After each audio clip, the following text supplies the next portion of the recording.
For today's video ay namili ako ng something. Ito yung pera na ginamit ko sa aking sahod. Itong aking binili sa aking sahod. So pumunta ko sa Macy's kasi may nagustuhan akong bag at pinalikan ko. So this time around guys, pag bumibili ako ng bag, ang pinipili ko yung aking reason sa pagbili ay ang usability or ang gamit ng bag. Hindi na yung brand, style, color.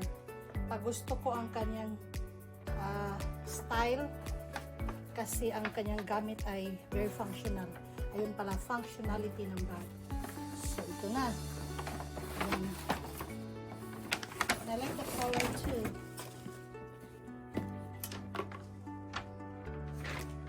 Kasi ako mahilig ako magbiyahe-biyahe tapos gusto ko yung lahat ng aking mga dadalhin ay ipasok ko na sa loob ng bag para hindi na ako magdala pa ng pangbitbit. So lahat ay kasya na dito. So ayan. This is DKNY.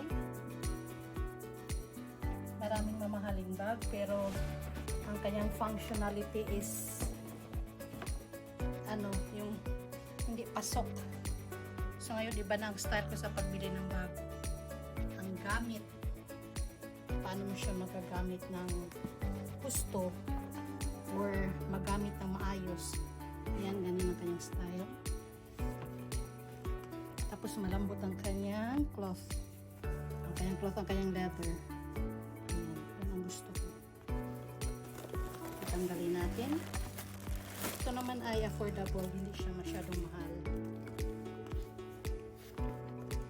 Yan ang kanyang loob.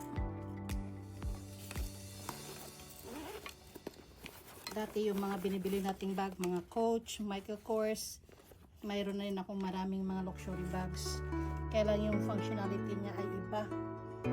Lalo pa yung iba ay matigas, yung bang hindi malambot. So ngayon ito na ang aking gustong binibili. Malambot.